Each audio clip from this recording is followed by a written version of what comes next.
All right, I'm going to talk about fast fireball, aka fireball, for a little bit. It's probably the thing that people ask me about the most as far as how to do it or if I could diagnose them doing it. But first off, it saves like 5 seconds over doing this. So, give them both a shot, see which one actually works for you. If it's not worth the 5 seconds, that's not. I mean, this is pretty easy, and if you fail it, you just fall in the water. If you fail fast fireball, you just die. So, use that information. I'm gonna go through these. I've kind of broken it down into these 9 steps here.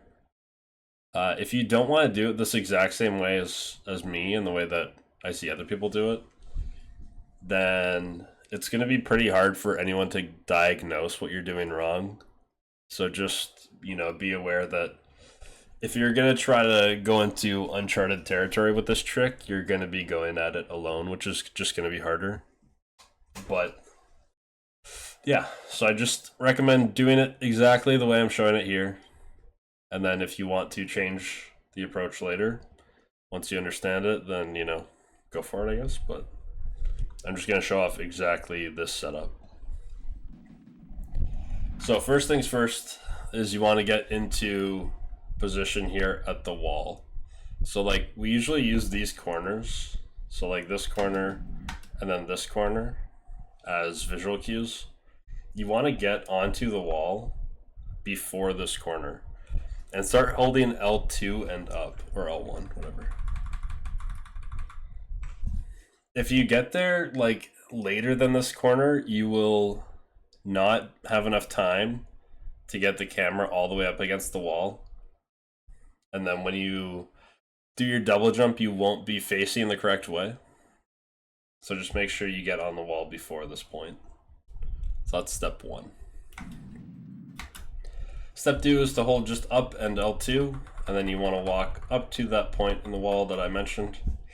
And this is where you start the jump. That's step 2. Step 3 is to do an optimal double jump, which from my experience, I think is X, and then like 7 frames later you hit square. So just to confirm here.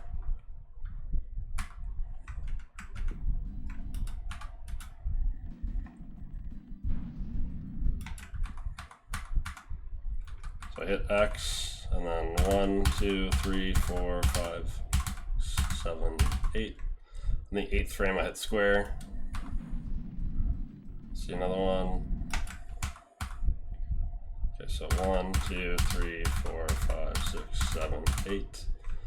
8th frame I hit square.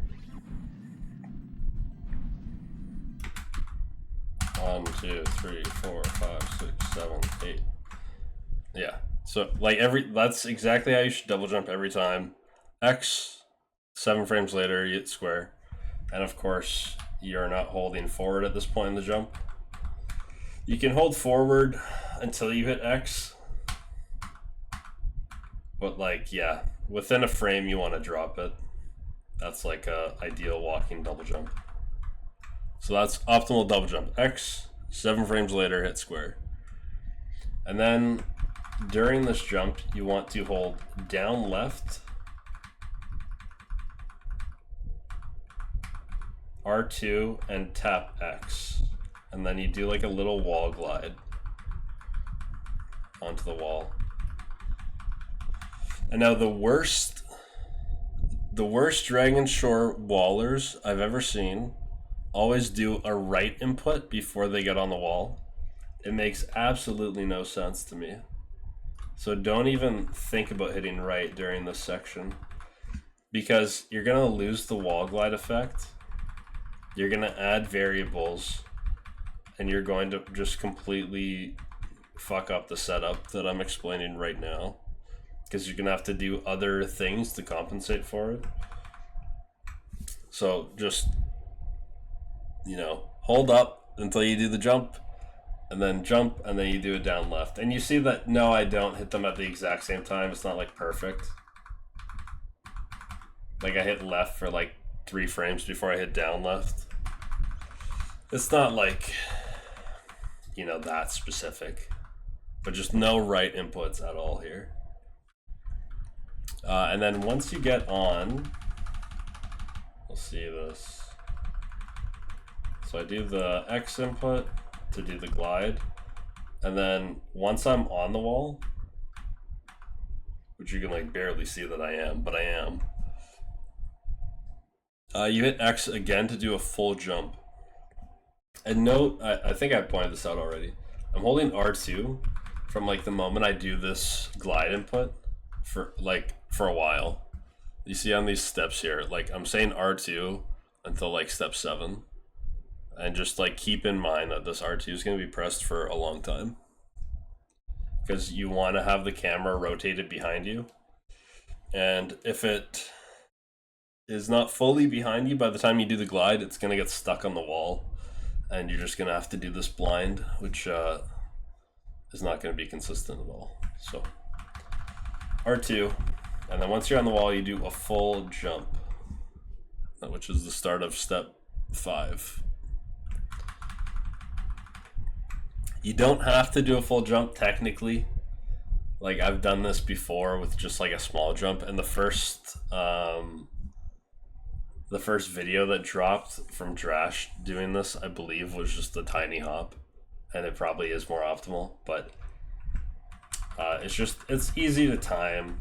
If you do a full jump, you hold up right the entire time, and then once you start to fall, you transition to a down left, and you'll see like I'm kind of rotating around the D-pad from like right to up to left to down, but you know, that's just because of the physical travel time of it. It's an upright to a down left is what it is. And then for step 7, you want to time your glide input. You see I do it right here, and this is maybe the most important part. You want to be hitting your glide while you're still above the wall, but if you glide into this section of the wall, you will flop off of it.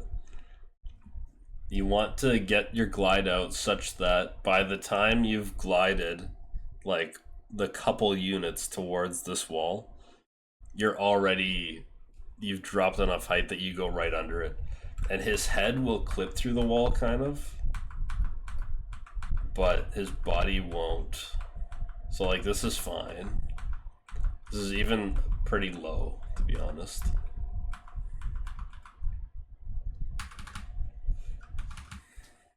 You want to make this as high as possible to give yourself the best chance of making it, but this is fine. Another thing is when you glide and you hold down, you go into like this flutter animation, which slows you down a lot, and then you just lose a bunch of height.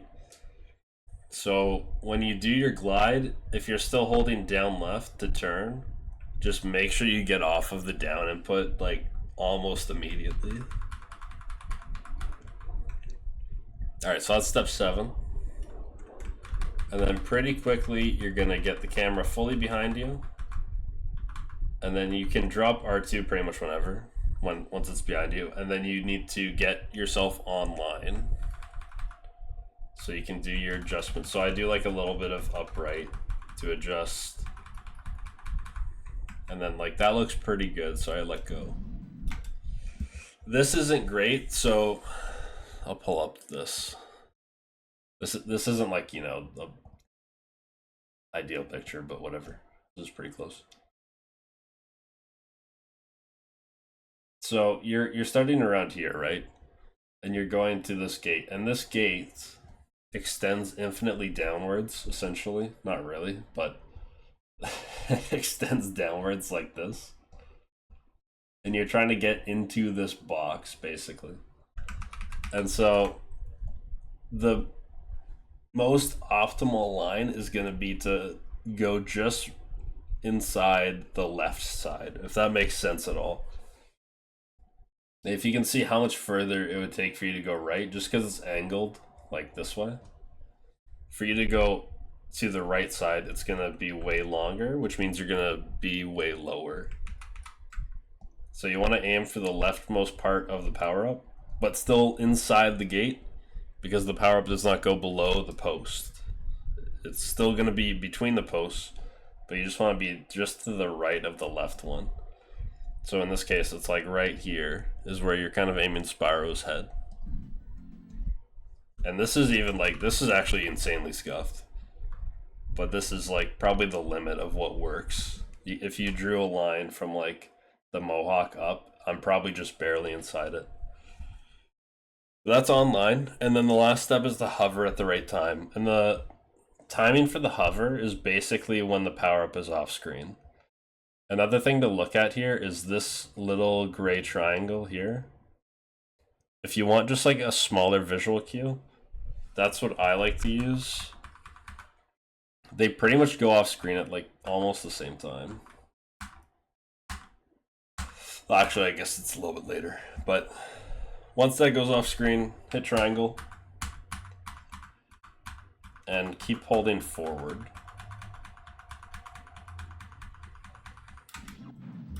Which might be like super obvious knowledge, but if it's not, and if you don't believe me for whatever reason, let me pull up Biz here. So you can see this is like my forward position here. So I'm at unit 46387 or whatever. If you just like do a neutral hover, I end up at 45749. If I hover forwards, you see that I go like a full extra 100 units before I land.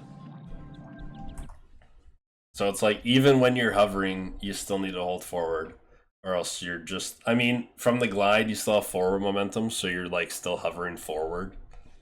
But, you know, you want to at least maintain some more momentum. So, let's go through the whole thing again. So you get to the wall, just behind that line, you jump at this corner, good double jump, holding R2 down left, wall glide on, jump immediately up to the right, peak of the jump you go down left, still holding R2, do the glide input, get online, you do your adjustments so that you hover at the right time.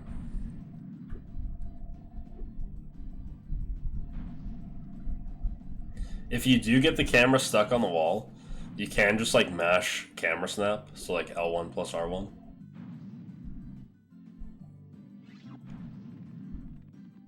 But if you're offline because you can't see where the fuck you're going, then you know, it's not going to really help you because you've already just killed your height.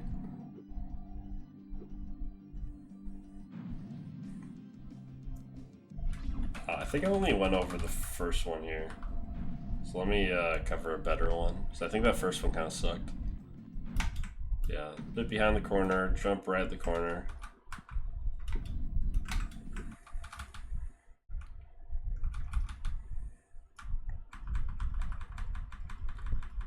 Get on the wall, R2. Yeah, I think this is a better glide actually. So you can see him clip a bit more through the thing. And again, you've got like this little gray triangle here as soon as this goes off screen. Holding forward and triangle. And we get it.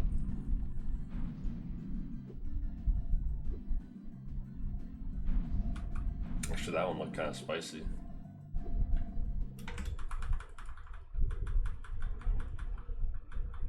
Like actually rubbing up against the wall. Lots of height here. The more height you have, like, the easier you make the hover for yourself, so.